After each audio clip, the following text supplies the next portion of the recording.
The Graziadio School of Business and Management at Pepperdine University proudly presents the Dean's Executive Leadership Series. This podcast invites top business practitioners and thought leaders to share their view on the real world of business. It is my pleasure to welcome you to the first of our Dean's Executive Leadership Series events this year, and we are pleased to be in a new venue. We do a lot of these in Malibu. We decided to move a little bit closer this direction, and thrilled to have all of you with us.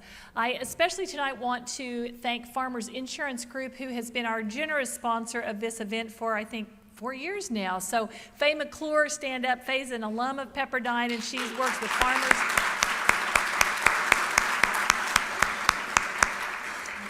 Certainly wouldn't be possible to do this without wonderful support like that and like Farmers provides for us. I want to make a few other introductions of individuals that are here that I would like for you to know. And then I'm going to give you just a brief update on some things going on in the business school, and then we will move on to the main event of the evening, and I will introduce Caroline Nahas. I also would like to introduce a member of our Board of Visitors. A couple of them, Phil Simone is with us, and Cedric Watkins, so you guys might stand so they can see you.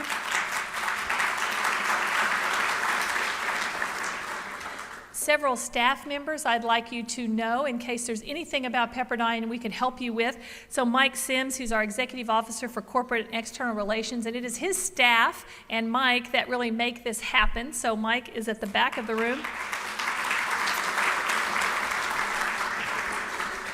Two of my associate deans are here with us tonight. John Mooney, who is responsible for our fully employed programs, and then Ron Ford, who is our Associate Dean for Executive Programs.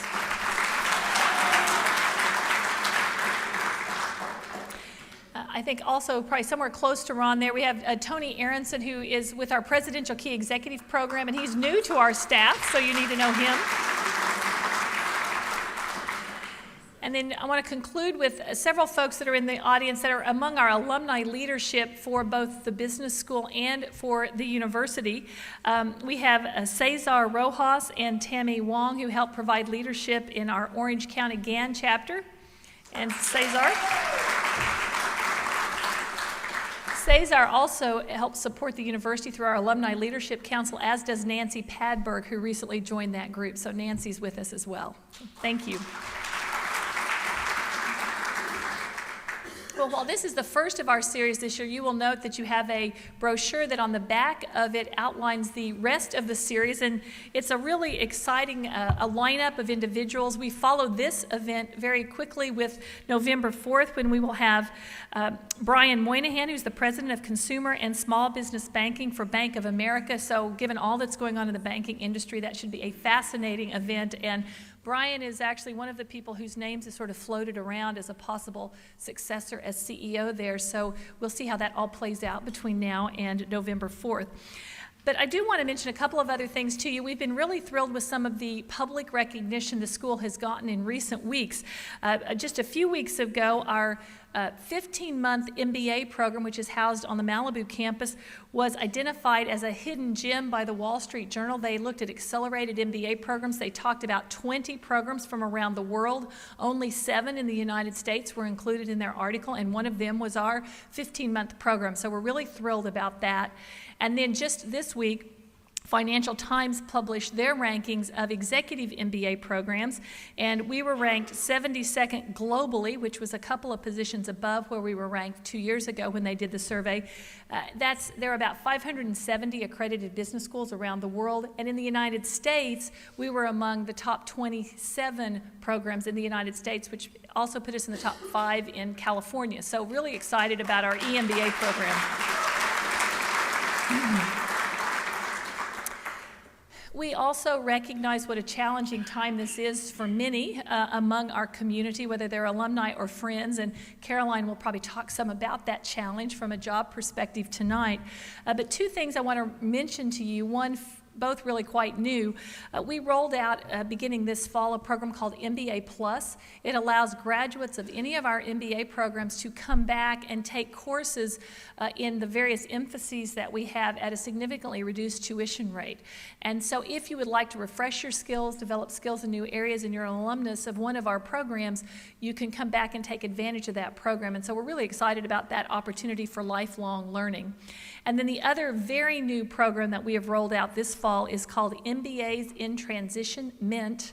And we are doing this in partnership with Upwardly Mobile Incorporated, and it allows you to participate in a self-directed online interactive job search program. And so you can find information about that through our website. We have a couple of our career services staff here, Kristen Rokas and Karen Weiss, who would be happy. Stand up so they can see where you are. If you have interest in that or would like to talk to them about career opportunities, they would be glad to help you out. And then the last thing, from an alumni perspective, we also have a program that we've been doing for the last year that is an alumni referral scholarship program. So if you're an alumnus and you know of someone that you think would be a good candidate for any one of our programs in the business school, we will, if they apply to our program, are recommended by you and are admitted, we'll get a $2,500 scholarship as an alumni referral. So keep that in mind, encourage people through that, and we hope to give away a lot of money through that program. And then the last thing that I want to mention is a new program. It's really a revised program. We have spent a lot of time over the last year revising our entrepreneurship program under the leadership of Dr. Larry Cox, who joined us a year ago. And we have a newly revised curriculum that has already proven to be extremely popular among our students, oversubscribed this fall in the first semester that we rolled out that new program. We are partnering that with an entrepreneur in residence, John Shearer, who is an expert in technology transfer, helping identify technologies that are out there that need to be commercialized and help solve business problems that our students have identified. And so that's a tremendous way to help us grow and develop that program. And then we are in the very early stages of developing and planning for a venture fund that would actually help fund early stage ventures for our alumni and for our students. So lots of new things and interesting things going on in the school that we hope will continue to help provide support for you, not only while you're a student, but then as you become an alumnus of our program. So we're excited to have you here to be able to update you on some wonderful things going on in the school, but particularly to introduce you to Caroline Nahas and let you learn from her tonight and be involved in a dialogue with her. Caroline is the managing director for the Southern California region at Korn Ferry. She is an alumnus of UCLA, and we'll go ahead and let you come tonight and be a part of that in spite of the fact you're a UCLA alum. But she has really an amazing track record in the search area. She actually started at Bank of America and then spent most of her career at Korn Ferry. She was the first female partner in the history of Korn Ferry. She is also currently serving as the chair of the United Way for Los Angeles, and it's a wonderful organization that she works hard to support. She was the first female chair of that organization as well. She participates in the International Women's Forum, which is a global network of preeminent women of achievement. She serves on 2 boards of directors, one, DineEquity, and if you came to our series last year, you know we had Julia Stewart, who is the CEO of DineEquity, as one of our speakers last year. So she's been on that board for a number of years and is also a member of the board of directors of Whittier Incorporated. And we did a podcast earlier this evening, so you will have the opportunity shortly to download that on iTunes and listen to that conversation. And we will also be videotaping this evening's presentation. You will be able to access that on YouTube shortly. So if you miss anything or want to share it with your friends, you'll have that opportunity. But I know based on that discussion, you're going to enjoy very much what Caroline has to say tonight. So she's going to come up and share with you. Then we will transition over here and engage with you in a conversation after she finishes her remarks. So Caroline, please join us up here.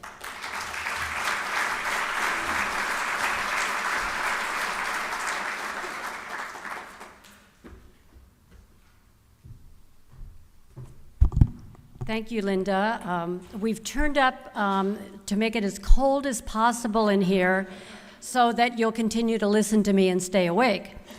I want to thank all of you for inviting me, and in particular farmers. I had a chance to meet some of the great representatives of farmers, and I shared with them, and I will share with all of you. I have the opportunity to meet and speak and come to a lot of events, and this has to be one of the most well-organized events I have ever participated in. So my thanks to Linda and my thanks to Mike and Laura, your new assistant, for just organizing a great event, and I'm thrilled to be here. Tonight I'm going to make just some observations based on, let me just expand a little bit on what Linda spoke to you about in terms of my background. So I do manage Southern California for Korn Ferry, and we're founded here, so it's the flagship office. So it's a relatively large office. We have about 15 partners, and those partners work in just about every industry you can possibly think of. We have a staff now of we had a lot more about a year and a half ago, but we have a staff now of about 60 to 65 individuals, and then in addition I have my practice, which is primarily board directors and also some CEO work, and it's across all industries, and then as Linda mentioned, active in the community and sit on 2 boards. And actually Dawn Robinson is here from Whittier, so it's really fun to have her here as well, and you can report back to the board and tell them how well I do this evening. So that's kind of the context. So I get a chance to manage people, so I can't help but make some observations in terms of some of my management experience, and then to make some observations of having the opportunity to see just about every kind of CEO imaginable in terms of every industry, and working with board directors to be able to share some of at least my own impressions and learnings of who are the best and who are not as good, and why. So what differentiates the best from the ordinary? So let me make a couple of observations, and then I hope, even though this is a fairly large group, that you will all feel comfortable interacting with us and asking us questions, because I will not leave here and feeling fulfilled at all and feeling like I have shared enough with you if you don't have some of your questions answered and we don't have a really kind of healthy interaction. So first, in terms of leadership and what we look for, I'm going to use a term, and I'm just going to call it leadership credibility. When we're out recruiting for leaders, we have to assess first on some degree of track record. What has the individual done in the past? And how does that relate to what's needed in that particular company at that particular point in time? So it's one thing to say this person occupied a role, this person was president of this, but what's really obviously critical is what did that individual do during their time and their tenure, and what difference did they make? Was it re-energizing a brand? Was it a turnaround situation? Was it a mature business where you had to look at new business opportunities? Was there poor morale? All sorts of those criteria that go into what I call leadership credibility. The second is trust. We just did a survey actually at Korn Ferry about executives, and I think the second criteria that people noted in terms of what differentiates a great leader, it's trust. So how do you kind of earn trust? Well, one is kind of a series of either interactions or actions that you take that over time earn the trust of your employees, of your clients, of anybody with whom you come in contact. And probably the greatest compliment a leader can have is someone saying, I trust you. I know you will make the right decision. And I'll give you some examples of just one I had just yesterday, and I was thinking about being with you tonight, and we had to make a decision in the office that was a rather difficult decision, and I decided to, this is something, by the way, in terms of always thinking, I always think about not just the decision you make and the immediate impact it has on someone, but the kind of ripple effect. How do other people feel about this decision, and do they feel that they're going to be impacted in a negative way, or they were not considered? So I called this one individual and I said, I wanted to make you aware of this decision we've made, and I know that you're going to feel this impacts you. Here's why we had to make the decision, and here's why I think it will be good for you in the long term. And that employee said to me, now keep in mind, this has not been a fun year for anybody in the workplace. We've downsized even at Korn Ferry by 30%. This individual, it was with a group of about 11 people, and now is a group of 5, that's the younger consultants. And she said to me, Caroline, I really appreciate your calling. You didn't have to call, but I trust you. And I know that you would make a decision that's the right decision, so anything you decide to do is fine with me. If any of you have managed people, especially in the last year, to have people, not unconditionally, but just sort of say, you have my vote of confidence and I trust you, means the world. Because for those of us who have had to kind of navigate through this last year of uncertainty, of taking people out of jobs, of changing their lives, that is what all managers and leaders hope to achieve, to get, is that trust. The second trust is kind of different, but it's generally based on I hate to use the word catastrophic event, but it's usually a crisis where someone you might not know or who hasn't had a chance to have a series of events to earn the trust, but has to step forward and earn trust in a fairly quick period of time. I mean, I think of 9/11, which, if you recall, I mean, the level of disorientation, the level of uncertainty, the level of fear that created, and individuals having to kind of step up and fill a void at that particular point in time. They were given an opportunity to take action, but also earn trust in a much faster way. So the third area, I'm just going to give you a couple of key leadership characteristics that I've observed and also kind of came out of our survey. So one is strategic vision, which is basically to see ahead and position a company for the future. The interesting thing is that has to be balanced by the second one, which is operational excellence. Those don't always come in the same person because you have some individuals, and I'm sure you've worked with some, that are absolutely brilliant. They can take in a tremendous amount of information. They can come up with these great ideas. But if you notice, those are never actualized into tangible results. So it would be great if we get in our leaders both, and some people, incredibly, the ones who are most unique and who are most compelling are both. What you hope for, however, is if they don't have both, that whatever they do have, they complement themselves with another person next to them as a partner, a CFO, a COO, whatever that position is, to help them go forward, and they go forward in terms of a team. Third area is organizational savvy. And what I mean by that is when the new leader comes in, or a leader comes in, and the company is not doing well, if it's a turnaround or a negative situation, or even, quite frankly, a mature company that doesn't need major resetting, how do you organize the company, the people, the departments to align with that strategic vision that I talked about?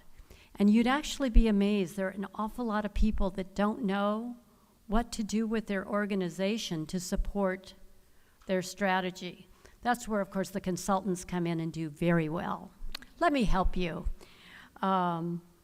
Next is the energy and drive. Everybody talks about, I always laugh when we're going to a client and I say, well, what would be some key characteristics that you would look for in the profile of your new executive? And the person says, I'm looking for someone with energy. I will share with you, I've never had anybody that said, I'm looking for someone with low energy or a lack of energy. I mean, I always laugh when everybody's coming up with these set of criteria, and I always think of the opposite. You know, energy, low energy, vision, absolutely no vision. You know, operational excellence, no operational savvy whatsoever. But they always say energy and drive, but it is something that's important, but it also goes with something else that's one of my favorite, and it's capacity. So you can have all the energy and drive in the world, but capacity says, I can handle a lot of information and a lot of complex situations coming at me at the same time, sort through those, distill them, and then focus on the things that are most important. And if you can't do that very well, what happens is you're completely kind of ricocheting around trying to solve these various things, but not getting focused. Courage is another one, and of course in the last year, I would say courage, you can kind of see that more in your leaders. Again, the opportunity to exhibit courage, and it is at a time where you're making these very tough decisions, these decisions that impact human lives. And in our firm, for example, is we don't manufacture widgets.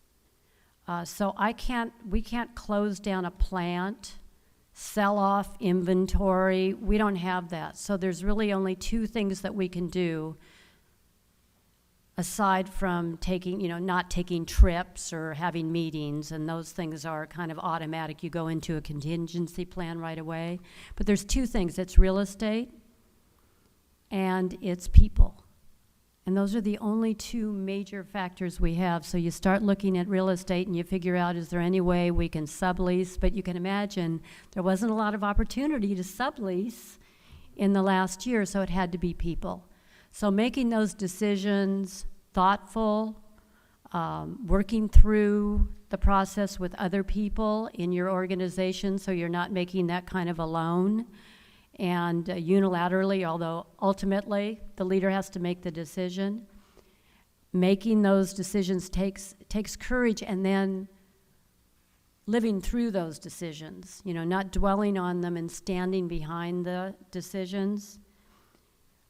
Also, your ability, once those decisions are made and people are leaving your organization, to convene everyone and having the confidence and the courage to share with them, not in specifics about one individual, but how you came to those decisions, and that they weren't easy decisions, but that we all need to now look forward and keep them, even though it's reality and it's a harsh reality, balancing that harsh reality with we have to move forward and we have to reset. So our CEO calls it, you deal with reality, you position, and then you accelerate through the turn. I guess that's a guy term. Accelerate through the turn, is that what it's called? Oh, I'm looking at the wrong, don't you drive? Accelerate through the turn. Thank you. And then another one, interpersonal skills. Interpersonal skills and a belief in yourself that when you are working with people, that you have the inner conviction and the interpersonal skills to persuade people that it's the right decision or this move is good for them. And I learned that. I'm very good, and I'll share with you later if we have an opportunity. How do you learn? And I've always learned experientially rather than through books. I observe people, and I observe the best, and then I've observed the worst, and then over time you extract the best, hopefully, and it becomes who you are. And then, of course, you meld your own personal style into that. But one of the things I learned is if you have conviction, that people will be influenced by you and moved by you. So you can't bring them in. If you want to talk to them about a lateral move that you believe is best for the company and best for them, and you do it, Faye, I think this move would be very good for you. I really do. As opposed to, Faye, this is a great move for you. Here's some examples of people who have taken these kind of moves, and here's why they make sense. And here's what I think in the future is going to be great for you. I have conviction. I am looking at you in your eyes. And hopefully I've created, remember, the trust that says, gee, it isn't what I would have thought about, but let me go home and think about it. And hopefully, because you've been interpersonally persuasive, that person decides to make that move. Leadership direction. Somebody can have all these boxes checked, but people look for direction and leadership direction. So if the person has all these boxes checked but isn't making very good decisions, over time, they'll lose the support of the individuals within the company. And then lastly, I'll just make a couple of my favorite personal observations. So I'm a big believer in passion. I absolutely love what I do. I have done this now for, I hate to say this, like 33 years. I think I didn't like this description, but someone said, I think you're the oldest tenured, or the longest tenured person at Korn Ferry. And I said, oh, who is that? They're out. But passion, do you love what you're doing and everything you do to be able to throw yourself into it? And over time, my work and my personal life have become kind of intertwined. That doesn't mean that I don't have a great personal life too, but people with whom I have met, events that I've been able to attend, just all of this has just become like a very exciting kind of life's journey for me, and I feel very fortunate that way. Fear. The reason I say fear is if you don't fear sometimes or have apprehension about what you might be doing, then it means you're not growing. So I will tell you that I'm not fearful now to get in front of all of you, but I will tell you that one of my first experiences as a public speaker, I was scared to death. I took my note, I was like this, reading everything, not feeling comfortable, but I forced myself to do it because I said, I know part of my work is going to be public speaking. So I kept doing it, and each time I would do it, I would get stronger and stronger. So it's kind of funny if one of the young people comes in and says, oh, I'm a little nervous about meeting this client or doing this, and they don't probably like this. I go, good. I said, it's good because it means you're growing. So think about it from the standpoint of stretching yourself, and anything you have an opportunity to do. If somebody says, would you like to take on this project, unless you're not qualified to take on the project, but if you have the skills to do it, then step in, because I guarantee you each time you step into something, you get stronger and stronger, you get more valuable, and you get more out of your job, and you get more out of life in general. Inclusion. Inclusion to me means if I include my partners in my thinking, I'm thinking out loud about this, I'm thinking this is the way we could go and here's why, but I really want to share this with you because I'm in a bit of a conundrum right now. I'd like it if we could do this, but that's not reality. So help me through this. We may come to the decision that I thought about when I walked into the room, but I give them the benefit of thinking that they're of value. And secondly, if I'm open enough, sometimes they come up with something, a solution that I haven't thought of. But making people feel of value is really important. To manage people, I think you have to have emotional reserve. And emotional reserve means that when people come in to you and their problem in your mind may not be that big, but in their mind, it is.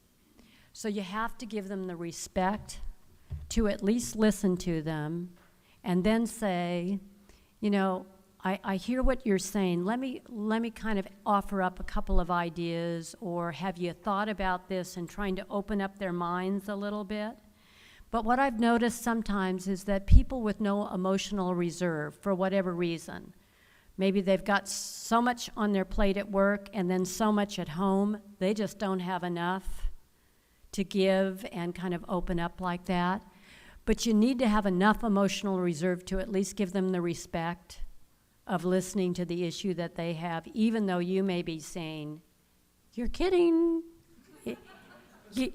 That really couldn't be that important," but to them, it is.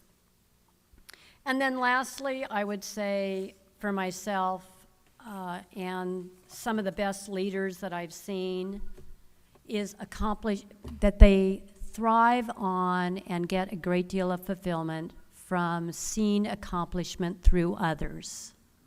Because if you think about it, if people around you, if you're the leader and they're accomplishing, who does it reflect on? It reflects on the leader. Some people just, whatever it is, they don't get that, and they feel a need kind of to talk about themselves all the time, or there's a certain degree of arrogance. And at least my observation, what's worked for me, and also what I've observed with some of the best leaders, is they really enjoy recognizing others and saying, that was so-and-so, that was so-and-so, even though, by the way, they may have contributed, because in the end, it all comes to the leading individual or the leader anyway. So those are some of my observations, personal from my own experience, personal from my experience of observing others. I am just delighted to be here. I would love to hear what any of you have to say, either in fact your own experiences or any questions that you may have, and I just appreciate your having me here tonight. Thank you.